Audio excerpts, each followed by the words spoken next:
तर आज आपल्यासोबत आहे मारुती सुझुकी एर्टिगा, जी आहे 2017चं मॉडेल, माइल्ड हायब्रिडवाला, जे की 1.3 लिटर डिझेल इंजिन प्रोड्यूस करत होतं. 89 horse power at the rate 4000 RPM तुम्हाला इथं इन्सुलेशन दिलेला आहे. गाडीचा आवाज तेवढा जास्त आहे जो आत येऊ नये ह्यासाठी. आणि टॉर्क होता आपला 200 न्यूटन मीटर्सचा. तर तुम्ही बघू शकता, हे आहेत आपले हेडलाईट्स, त्याच्यावर दिलेले आहेत इंडिकेटर्स, फॉग लॅम्पची प्लेसमेंट. आणि तुम्ही बंपर बघाल तर थोडंसं तुम्हाला शार्प एजेस दिलेले आहेत स्पोर्टी लुकसाठी. आणि क्रोम फिनिशेस जे की मारुतीच्या ॲक्सेसरीजमध्ये येतात, जेन्युइन ॲक्सेसरीजमध्ये.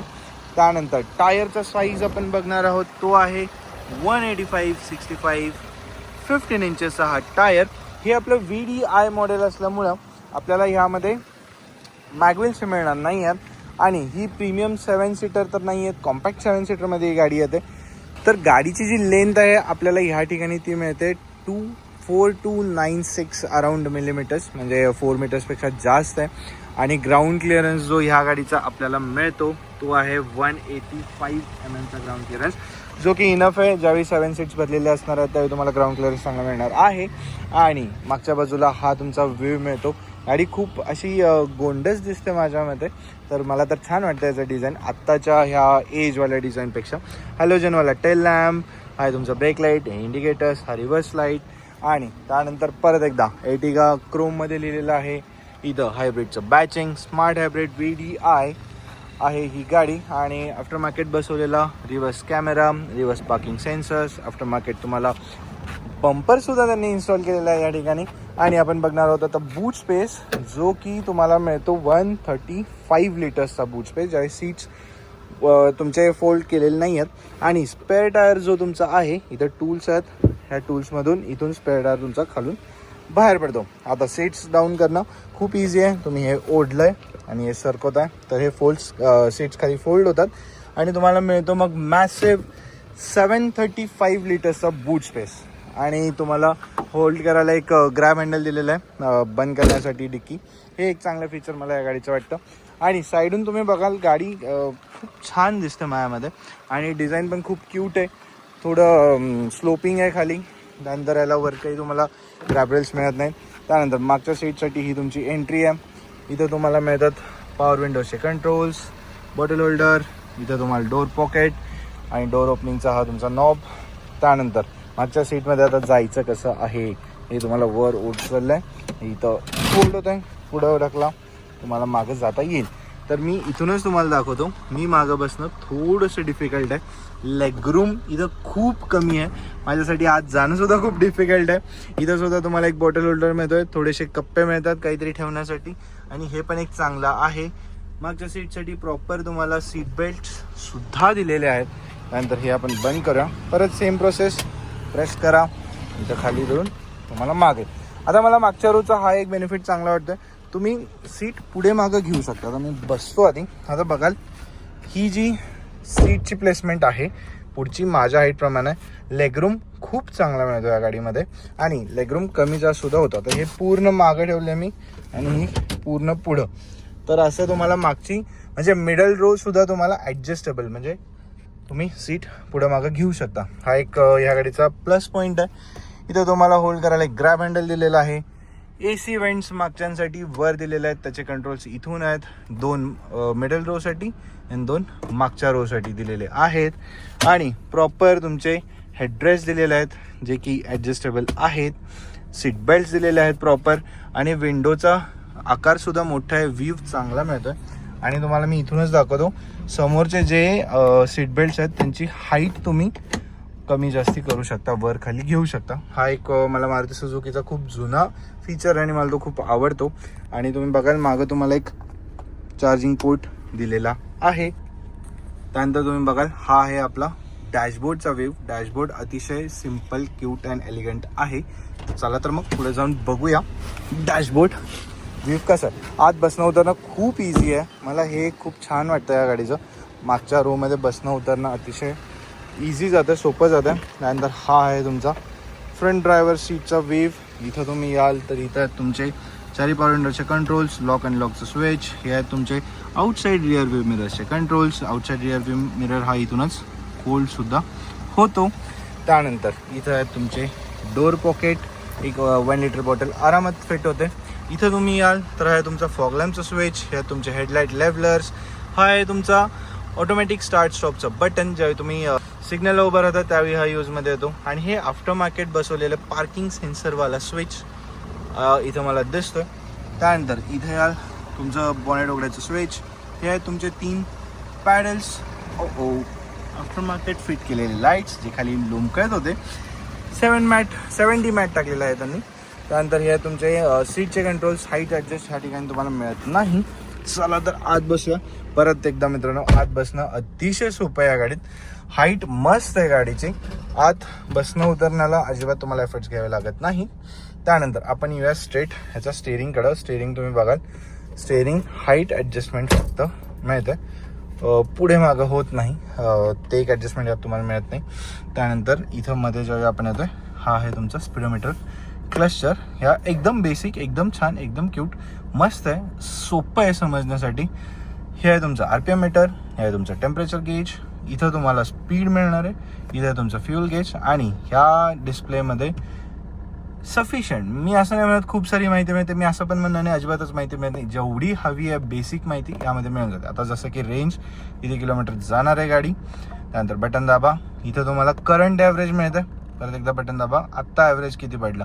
आता हे मी आय गेस 2-3 किलोमीटर आधीच बटन प्रेस केलं होतं तेव्हा हे दिसतं. त्यानंतर इथं आहे तुमचा ट्रिप A, ट्रिप B, बस एवढीच तुम्हाला यात माहिती मिळते. आणि मध्ये जो आपल्याला रिकामा स्पेस दिसतोय त्यामध्ये तुम्हाला एक तर ते गिअर इंडिकेशन दिसतंय, त्यानंतर कुठल्या गिअरमध्ये गाडी आहे ते दिसणार आहे. आणि त्याचबरोबर जर आपण स्पीड कमी करतोय तर गिअर डाऊन करावं लागतं. तुम्ही इथं जर बघाल, हे बटन आपण असं रोटेट करू शकतो. ह्या इन्स्ट्रुमेंट क्लस्टरचं ब्राईटनेस कमी करण्यासाठी तुम्ही बघाल, आता हे ब्राईटनेस कमी होत झालं, हे पूर्ण कमी झालं. हे परत रोटेट करा क्लॉकवाईज, ब्राईटनेस वाढतोय. तर असं हे अतिशय सोपं समजण्यासारखं इन्स्ट्रुमेंट क्लस्टर, सोपं समजण्यासारखं स्पीडोमीटर क्लस्टर. इथं आहेत तुमचे हेडलाईटचे कंट्रोल्स, हे आहेत तुमचे इंडिकेटर्स. त्यानंतर इकडे याल तर हे आहेत तुमचे वायपरचे कंट्रोल्स. एकदा वायपरचा स्प्रे आणि वायपरचं ऑपरेशन आपण बघूया. स्प्रे डिसेंट आहे, खूपच कमी आहे, डिसेंट पण म्हणता येणार नाही. आणि वायपर्स पण छान वर्क करतात, एवढं काही खराब नाही आहे. इथं एक छोटंसं कप्पा दिलं आहे. क्रोम फिनिशिंग खूप साऱ्या ठिकाणी तुम्ही बघू शकता. क्रोम फिनिशिंग हे जे फिनिशिंग आहे, हे जे ॲक्सेसरीज आहे, ही तुमची मारुती जेन्युइन ॲक्सेसरीजमध्ये येते आणि हे खूप सारं मारुतीमध्ये मिळते. जसं की तुम्ही बघाल इथं सुद्धा ट्विटरची एक प्लेसमेंट दिलेली आहे, पण ट्विटर तिथं नाही आहे. हे तुमचं मिडल मॉडेल असल्यामुळं टॉप मॉडेल आहे तिथं येऊन जातं. तर हे मारुतीकडे खूप बघायला तुम्हाला मिळते. इथं पण आहे बघा, इथं पण दिलं आहे. त्यानंतर इथं वुडन ट्रीटमेंट दिलं आहे, इथं वुडन ट्रीटमेंट, हे जेन्युइन ॲक्सेसरीजमध्ये येते. आता हा आहे तुमचा DVD प्लेअर, CD प्लेअर असं आपण म्हणू शकतो. FM एकदम बेसिक, ब्लूटूथ फक्त कनेक्ट होईल आणि त्याचे कंट्रोल्स इथं दिलेले आहेत. त्याचबरोबर इथं आहेत तुमचे मल्टीमीडियाचे कंट्रोल्स. आपण गाणं ऐकून बघूया.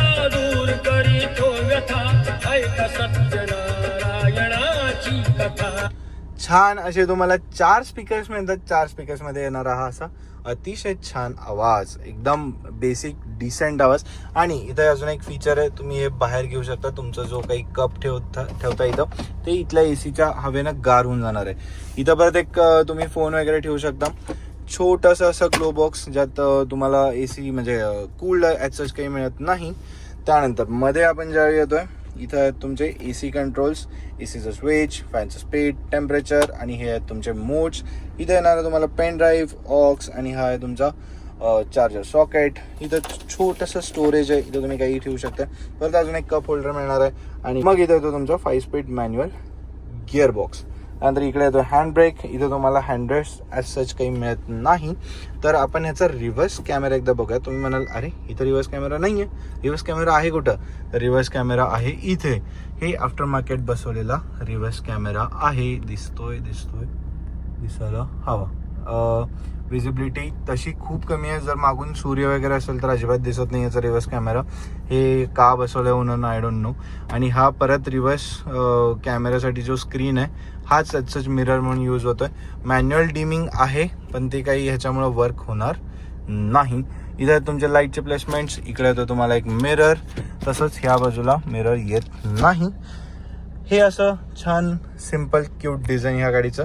चला तर मग मित्रांनो, ही गाडी चालवायला कशी आहे बघूया. Let's go. चला तर भावांनो, आपण घेणार आहोत टेस्ट ड्राईव्ह ह्या एर्टिगा डिझेलची. Seat belt first, safety first, ton let's go. तर into the first gear, hand brake down, AC on आहे आपला. तर आता ह्या गाडीबद्दल बोलत असताना पहिला पॉईंट येणार आहे तो म्हणजे mild hybrid. What is this mild hybrid? तर माइल्ड हायब्रिड हे काही नसून मध्यंतरी गव्हर्नमेंटनं काढलं होतं की ज्या ज्या गाड्यांमध्ये हायब्रिड सिस्टीम असेल त्यांना आपण सबसिडीज देऊ XYZ. मग हे कंपनीचं पैसे कमवण्याचं साधन होतं, बाकी काहीच नाही. माइल्ड हायब्रिड म्हणजे ज्यावेळी गाडी तुमची सुरू होते सिग्नलला उभा राहून, म्हणजे बंद करून सुरू जी होते ऑटोमॅटिक, ती फक्त बॅटरीवर ऑपरेट होते. म्हणजे गाडी सुरू करण्यासाठी जास्त डिझेल लागतो, तो न कन्झ्युम करता ती बॅटरीवरती गाडी सुरू होते. बस एवढंच आहे या गाडीमध्ये, बाकी काहीच नाही. तर हा एक मुद्दा होता माइल्ड हायब्रिडचा ह्या गाडीबद्दलचा. त्यानंतर आपण येणार आहोत ह्या गाडीच्या परफॉर्मन्सबद्दल. सिटीमध्ये चालवत असताना, हायवेजवरती चालवत असताना, तर सिटीमध्ये चालवत असताना डिसेंट असा परफॉर्मन्स ह्या गाडीचा आहे, जो की 90 हॉर्स पॉवर जे तुम्हाला मिळत आहे ते एकदम डिसेंट आहे. गाडी तुम्ही सिटीमध्ये मनवर करत असताना, शहरात फिरत असताना, पण ज्यावेळी तुम्ही हायवेला येत आहे, मला हा एक मुद्दा या ठिकाणी सांगावा लागेल की ह्याच्या टर्बोमध्ये लॅग आहे. तुम्ही जर बघाल की तुम्हाला अराउंड 2500 RPM नंतर एक पंच मिळतो, एक पुश मिळतो गाडीचा, त्यावेळी टर्बो तुमचा ॲक्शनमध्ये येतो. हा एक तुम्हाला हायवेजवरती ओव्हरटेक्स करत असताना मुद्दा तुम्हाला ह्या गाडीत जाणवणार आहे. त्यानंतर मागच्या रोमध्ये जागा कमी आहे, थर्ड रोमध्ये, तो एक मुद्दा होता. बाकी आरामात कम्फर्टेबल ड्राईव्ह आहे. प्लस पॉईंटमध्ये बोलत असताना हायब्रिड आपल्याला खूप चांगला परफॉर्मन्स देणार आहे. सिटीमध्ये तुम्हाला ते बेनिफिशियल राहणार आहे ॲव्हरेजच्या दृष्टीनं. सिटीमध्ये 15-16 ॲव्हरेज मिळणं हे खूप छान ह्या गाडीचा पॉईंट तुम्हाला मिळेल. त्यानंतर हायवेजवरती पण 20-21 तुम्हाला ॲव्हरेज मिळणार आहे, तो पण एक चांगला मुद्दा ह्या गाडीत आहे. त्यानंतर आता सस्पेन्शन बघताय आपण, रंबल्सवरनं जायला लागलो आहे. आता स्पीड ब्रेकर येणार आहे, तर मस्त आहे. सस्पेन्शन छान आहे त्या गाडीचे.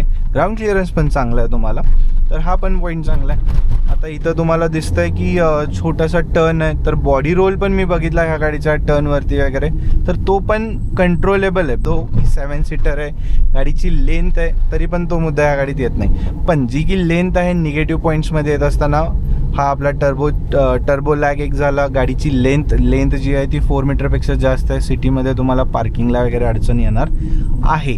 त्यानंतर थर्ड रोमधला स्पेस कमी आहे. तर बस मला एवढेच ह्याचे निगेटिव्ह पॉईंट्स वाटतात. बाकी मारुती सुझुकी आहे म्हटल्यावर तर 52 प्लसमध्येच असणार आहे गाडी, कायम बेनिफिशियलच असणार आहे. घेणं हे वर्थ इटच असणार आहे. मग कुणाला हवी असेल अशी एखादी सेकंड हँड मारुतीची एर्टिगा डिझेल, पेट्रोल, CNG, तर ती आपल्याकडं आहे.